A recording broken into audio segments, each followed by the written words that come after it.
How many of you, at home watching, would say that you want to change the world? I can't see you, but I'm going to guess that a lot of you would have raised your hand. This is a really incredible part of our generation. We're more connected than ever, we have access to information about what's happening around the world, and we want to make an impact. One of the ways that young people are taught that we can change the world is by going on international volunteer trips to help with projects like building a school or volunteering at an orphanage. These trips are commonly referred to as voluntourism and are often marketed to high school and post-secondary students. According to Save the Children, voluntourism is one of the fastest growing travel trends, with an estimated annual profit of over $2 billion and about 1.6 million people participating each year. I've been one of those people, having been on trips to Honduras and India, thinking I was going to change the world. This is me at 17 on a 3-week trip in India with a group of young Canadians to help build a school in a rural community. We essentially spent those 3 weeks moving piles of dirt around a work site while a local construction crew did most of the work behind the scenes. Looking back now, it's pretty clear that 20 unskilled teenagers weren't needed to get that school off the ground, but we were continually told that we were making an impact. Years later, I now work in the Canadian nonprofit sector to help build the capacity of young people to become more civically engaged in their communities, connected to social issues, and equipped to take action.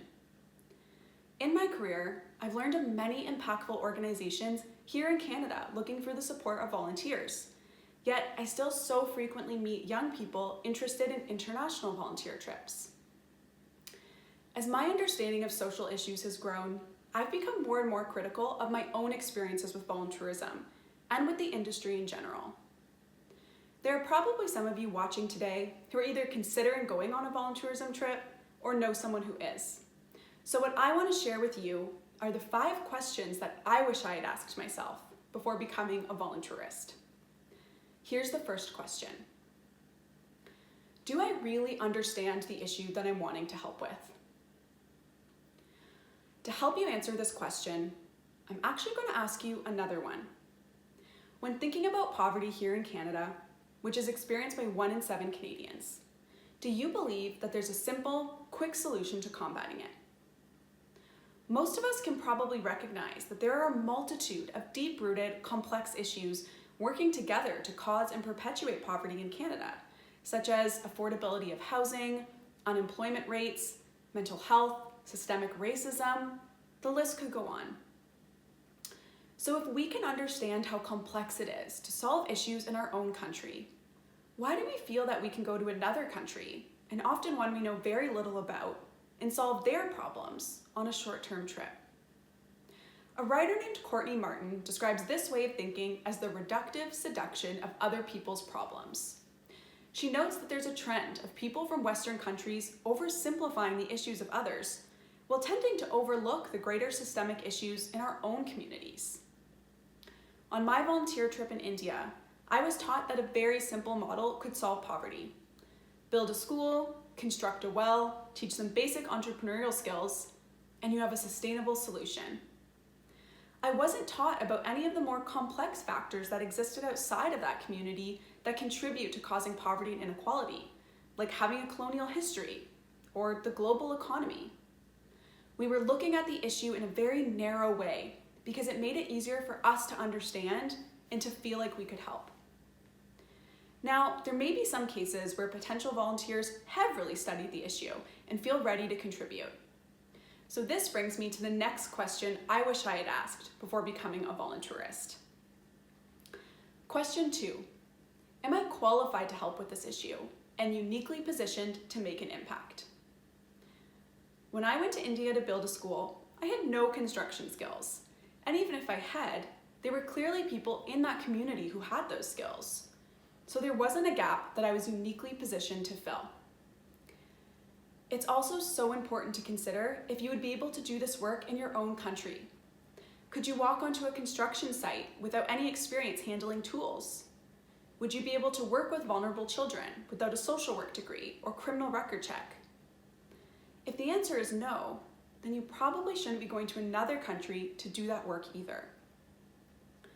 A CBC documentary called Volunteers Unleashed followed volunteers from Western countries as they worked in Cambodia, Ecuador, and Tanzania. It featured young Canadians who weren't qualified in education or social work and didn't speak the local languages, but were working as teachers and in orphanages. Other volunteers were working in the medical sector without the proper skills or training.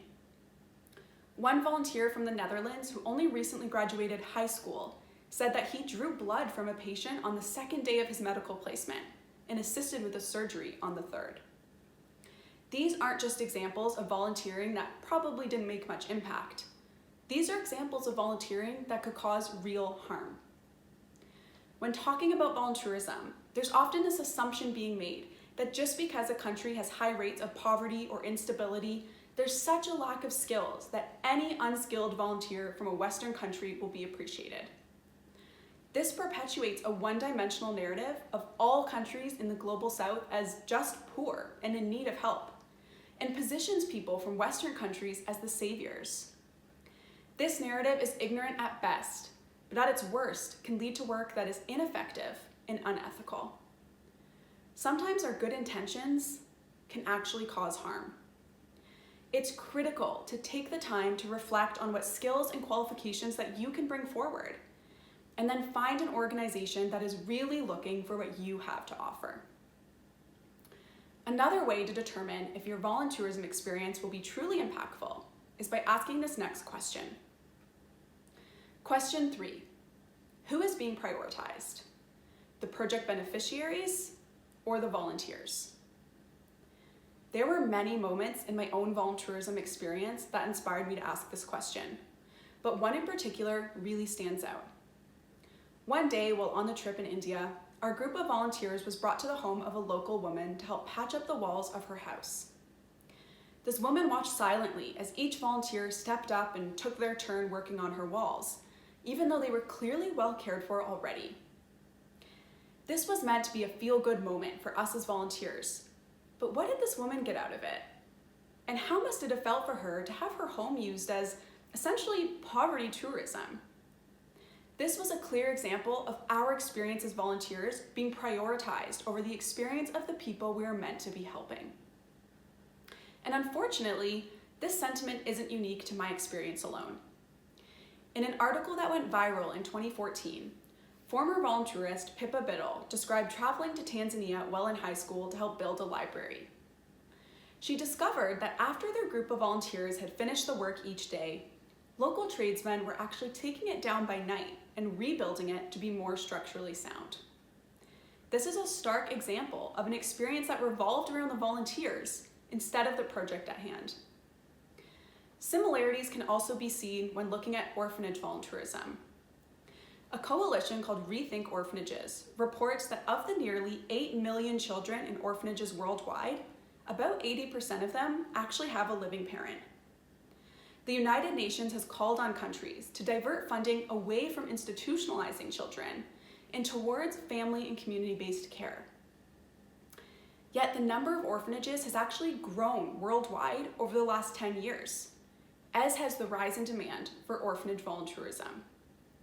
According to Rethink Orphanages, the money that organizations can make from visiting volunteers is a key reason for keeping children institutionalized. These examples show a pattern across the voluntourism industry of prioritizing the experience of volunteers over project beneficiaries. Now, a common argument made in support of voluntourism is that the true impact of the trip is in the change that volunteers themselves experience and the work they'll go on to do as a result. Let's examine that claim farther through this next question. Question 4. What is the cost-benefit analysis of this trip?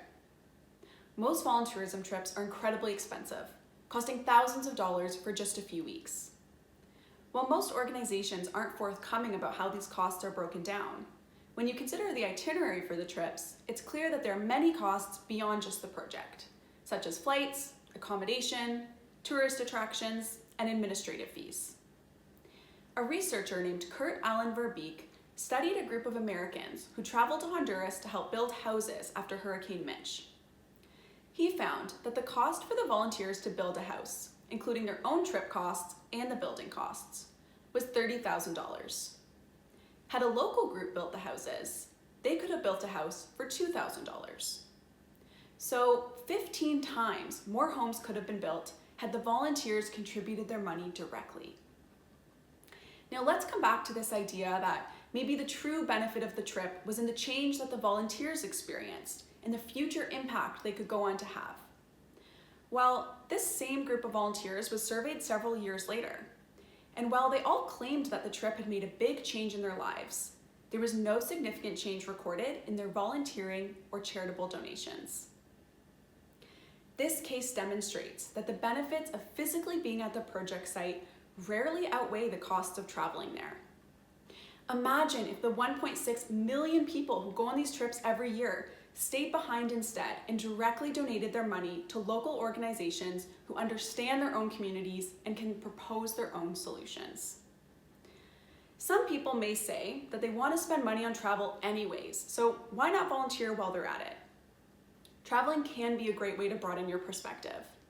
The important thing is being clear about your intentions and ensuring any work that you go abroad to do is being done ethically and impactfully. I'm not proposing that we ignore all global issues. I'm proposing that we think critically about the ways in which we contribute and how we can be more impactful in that support. So if a voluntourism trip isn't the best use of our time, money, or desire to make an impact, then we're left with this fifth and final question. How can I apply my desire to make an impact to what's going on in my own backyard? There's a lot going on in our backyard right now, with the impacts of COVID-19, anti-Black and anti-Indigenous racism, climate change, homelessness. There are many causes and organizations that need our support here in Canada. Making progress on these issues may feel slower and more complicated, while going to build a school feels so much more tangible. But the truth is that really changing the world does take time and dedication. We don't need a plane ticket to start making an impact.